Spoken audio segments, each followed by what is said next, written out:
Là, au mur, Morandi a peint avec une si extrême délicatesse, parmi d'autres fleurs dans un vase gris, un coquelicot. Pas de ceux entre-aperçus au bord d'un chemin ou au milieu d'un champ, qui par l'éclat léger de leur rouge marquent l'éternité du jaune d'un blé ou du gris d'une pierre, mais un coquelicot posé là comme une question à la peinture, tant le doute de sa qualité tient à son éphémère et improbable existence. Peint avec toute l'inconsistance volontaire d'une tache et la diaphane transparence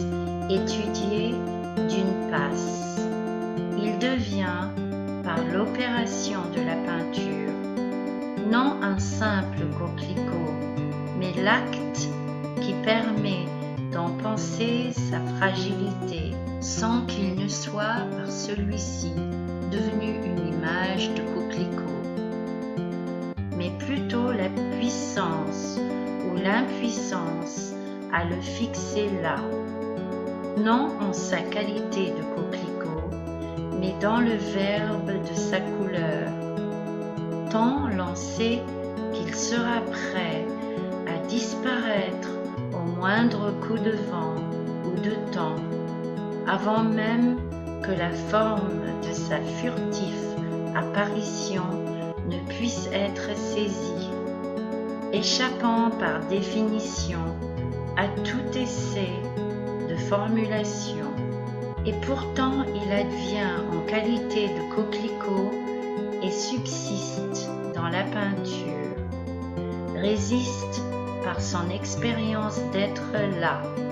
Je tiens ici les deux toiles qui résument à elles seules cette énigme, que je nommerai le syndrome de coquelicot, en tant que la peinture s'y constitue en son acte. Paradoxalement, celles-ci sont nommées natures mortes. L'une est un bouquet de fleurs dans un vase, la seconde un vase gris contenant quelques fleurs, dans les deux un coquelicot qui, de l'une à l'autre, trace une véritable aspiration des fleurs vers le trou noir du vase, par lequel va s'opérer une révolution inattendue, et que la juxtaposition des deux toiles m'a permis de voir, sinon de comprendre, une optique inversée du positif vers le négatif, du contenu au contenant, considérant alors la manière dont se déplace ainsi le vrai sujet du tableau vers l'objet. Des fleurs au vase, préférant mesurer la pensée de la fragilité de l'être et sans doute sur l'existant, de l'éclat vivant et vibrant de la fleur à la pesante et fixe présence du vase dans le travail d'une volontaire matité de la couleur, c'est-à-dire de la matière même de la peinture, glissant ainsi imperceptiblement dans le sens du titre générique, du mot nature à son qualificatif morte, fixant l'image dans l'immobilité de la peinture, où meurt ce qui apparaît, où ce qui apparaît serait la présence des choses sans nous. Mesurant selon la longue tradition de la peinture une nature morte à l'aune de notre vanité, ce qui permettrait de reformuler la question de notre finitude par un simple exercice du regard, transformant le « que voit-on quand il n'y a plus rien à voir ?» en une question de peinture. Comment peindre le monde tel qu'il est quand nous n'y sommes plus? Qu'entreprend-il alors? De peindre jusqu'à épuisement du sujet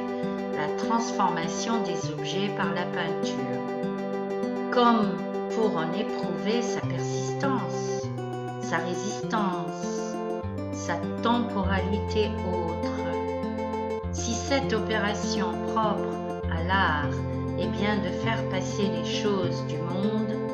qui apparaissent et disparaissent, tel le coquelicot, à celle d'une existence permanente,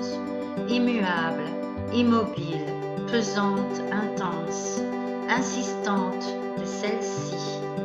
Peindre le vase comme la pierre est au chemin. Repère d'une pensée cheminant d'un tableau l'autre, engagé dans une longue série, rythmée par ces infimes différences qui, d'une nature morte l'autre, tracent l'irréversible parcours d'un dessaisissement du monde, afin qu'une énergie habite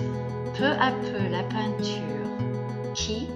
de toile en toile, se charge de tout son poids de matière pour arrimer toute errance, pour fixer cette mouvance de la vie dans la puissante